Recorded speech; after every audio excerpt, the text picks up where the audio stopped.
নজর রাখবো যে খবরের দিকে। কলকাতা জাদুঘরে বোমাতঙ্ক, আরো একবার জানাবো, কলকাতা জাদুঘরে বোমাতঙ্ক এবং মেল করে কিন্তু হুমকি দেওয়া হয়েছে, এমনটা কিন্তু জানতে পারা যাচ্ছে। এ বিষয়ে বিস্তারিত কথা বলবো, আমাদের সঙ্গে সরাসরি রয়েছেন প্রতিনিধি দেবাশিস সেনগুপ্ত। দেবাশিস, কলকাতা জাদুঘরে বোমাতঙ্ক, মেল করে হুমকি দেওয়া হচ্ছে, কি জানতে পারছো? কর্তৃপক্ষ কি জানাচ্ছে?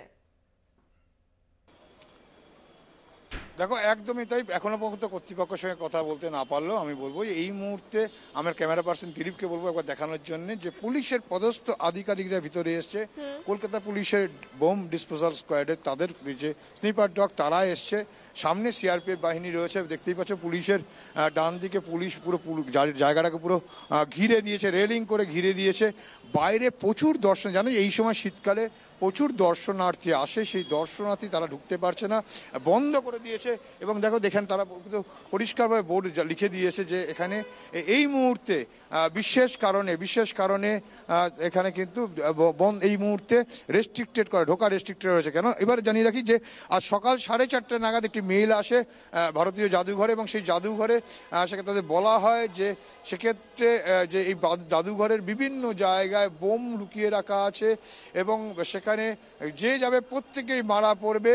এবং তাদের দাবি যে 111 এরকম একটি সংগঠনের দাবি নাম করে তারা বলে যে এই খবরগুলো জানাতে হবে মিডিয়াকে, অর্থাৎ সংবাদ মাধ্যমে জানাতে হবে, নইলে তারা কিন্তু রীতিমতো তারা কিন্তু এটা আরও বেশি এরকম তাদের বিপজ্জনক কাজ চালিয়ে যাবে।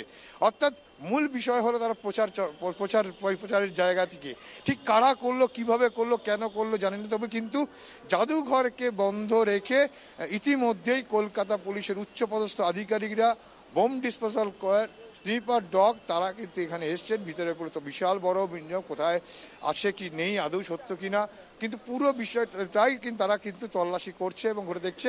এবং যার ফলে রীতিমতো কিন্তু যারা এই সময়টায় প্রচুর ছেলে মেয়েদের বন্ধ থাকে, তাদের স্কুল কলেজ বন্ধ থাকে, এবং সেই সময় তারা কিন্তু স্কুল কলেজে তারা বন্ধ থাকে এবং তারা ঘুরতে এসছে, দেখতে এসছে জাদুঘর, কিন্তু তারাও কিন্তু ঢুকতে পারছে না, কারণ এরকম একটা ঘটনা ঘটবে। বাবু একটু কথা বলবো, একটু সামনে আসুন না, একটু কথা আসুন, বাবু একটু সামনে আসবেন। না, আমি এখান দিয়ে যাচ্ছিলাম, স্প্ল্যানেড যাব।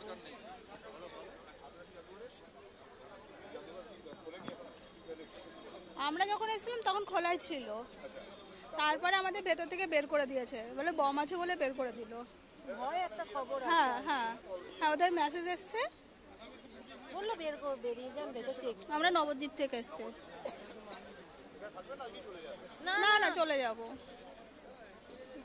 এরকম অনেকেই এসছে যারা বিভিন্ন জায়গা থেকে এসে। আমি আবার বলবো, ক্যামেরা পার্সন বলবো যে ইতিমধ্যে দেখানোর জন্য যে দেখতেই পাচ্ছ এখানে কলকাতা পুলিশের যেমন এখানে গাড়ি রয়েছে, এখানটা রয়েছে, কিন্তু দেখতেই পাচ্ছ যে জাদুঘরের সামনে পুলিশ চারিদিক দিয়ে ব্যারিকেড করে দিয়েছে। পুলিশ ব্যারিকেড করে দিয়েছে এবং ব্যারিকেড করে ঘিরে দিয়েছে।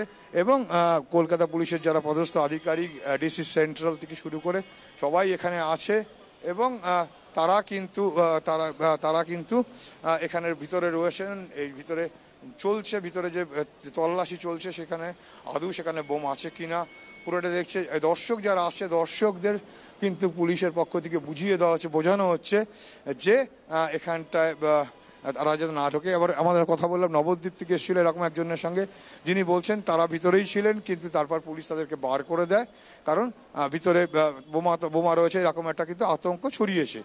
সেই জায়গা থেকে পুলিশের কাজ করছে, যত নিরাপত্তার কথা মাথায় রেখেই কিন্তু তারা এই কাজ করছে। এবং এখানে দেখতে পাচ্ছ, আমি বলবো দেখানোর জন্য আমার ক্যামেরার পাশে দিলীপকে বলবো, পুলিশের গাড়ির কিন্তু পরপর কিন্তু এখানে দেখো লাইন পড়ে গিয়েছে। একজন যেমন পুলিশের আধিকারিকরা রয়েছে, এবং সে পাশাপাশি কিন্তু ডগ স্কোয়াড থেকে শুরু করে স্থানীয় নিউ মার্কেট থানা তারাও কিন্তু এখানে রয়েছে। অর্থাৎ সব মিলিয়ে মানে এই মুহূর্তে জাদুঘরের সামনে যে চিত্রটা একবার দেখানোর জন্য বলবো যে সেখানে দেখো যে পুরো ব্যারিকেড করে দেওয়া হয়েছে, যাতে কেউ যাতে সেখানে যেতে না পারে। কেন যে আতঙ্ক ছড়িয়েছে, যে আতঙ্ক মেলে ছড়িয়েছে, সেই আতঙ্কের জায়গা থেকে কিন্তু একটা জিনিস পরিষ্কার হচ্ছে, সেক্ষেত্রে মেল করে একটা হুমকি দেওয়া হচ্ছে, সেক্ষেত্রে এই যে মেল আইডি এবং ইউজার, সেই সম্বন্ধে পুলিশ কি জানাচ্ছে? পুলিশ সূত্রে কি সেরকম কোনো খবর পাওয়া যাচ্ছে?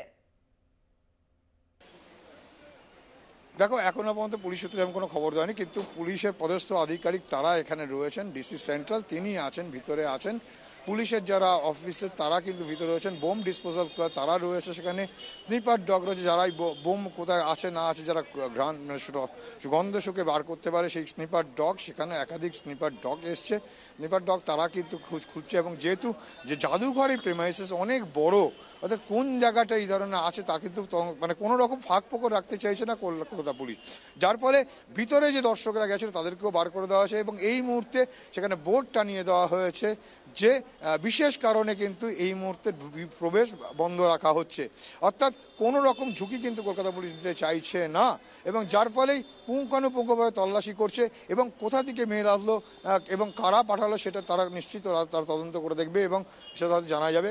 কিন্তু যেভাবে এই মেল এসছে সেই মেলে পরিষ্কারভাবে বলা হচ্ছে যে সেখানে কিন্তু জাদুঘরে বোমা রাখা আছে এবং বোমা আতঙ্ক মানে বোমার একটা আতঙ্ক রয়েছে এবং সে বিভিন্ন জায়গায় রয়েছে এবং সেক্ষেত্রে তাদের দাবি করছে 111 নামে এই যে সংগঠনটি আছে সেই সংগঠনটির নাম সংবাদপত্রের কাছে প্রকাশ করতে হবে, নইলে তারা এই ধরনের বিপজ্জনক ঘটনা আরও চালিয়ে যাবে।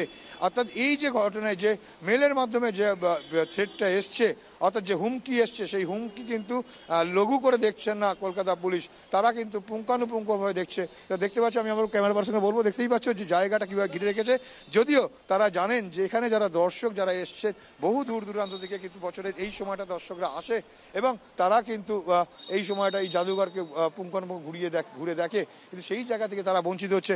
আমি আমার ক্যামেরা পার্সন দিলীপকে বলবো আরেকবার দেখানোর জন্য যে এই ডান দিকে দেখো বহু বাচ্চারা এসছে, তাদের পরিবারের লোকরা এসছে বাচ্চাদের নিয়ে, যেখানে তারা তাদের বাচ্চাদের নিয়ে ভারতের জাদুঘর তারা ঘুরে দেখাবে, কিন্তু তারা সেই সুযোগ থেকে বঞ্চিত হচ্ছে কারণ এ ধরনের হুমকি এসছে। সকলের কাছে পুলিশ তা প্রচার করছে না, কিন্তু মানুষের মধ্যে যাতে আতঙ্ক না ছাড়া, কিন্তু যারা ভিতরে ছিল সেই সময়টা তাদেরকে কিন্তু ভিতর থেকে বার করে দেওয়া হয়েছে এবং দরজা বন্ধ করে দেওয়া হয়েছে। কেন বারবার করে যে হুমকিতে মেলে বলা হয়েছে যে এই ধরনের ঘটনা তারা যদি না প্রকাশ করে তাহলে কিন্তু তারা আরও এরকম ধরনের বিপজ্জনক ঘটনা ঘটবে এবং তারা এটাও দাবি করেছে যে জায়গায় বিভিন্ন জায়গায় কোনায় কোনায় বোম রাখা আছে, যারা ঢুকবে প্রত্যেকেই মারা যাবে, অর্থাৎ এরকমটাও হুমকির মধ্যে বলা আছে। অর্থাৎ সব কোনো বিষয় কিন্তু এই বিষয় একদমই কিন্তু লঘু করে দেখছে। কোনো রকমের নিরাপত্তায় ত্রুটি রাখতে চায় না পুলিশ, সেই মতোই কিন্তু বিশাল পুলিশ বাহিনী মোতায়েন করা হয়েছে। ধন্যবাদ দেবাশিস, আমাদের সঙ্গে সরাসরি ছিলেন প্রতিনিধি দেবাশিস সেনগুপ্ত।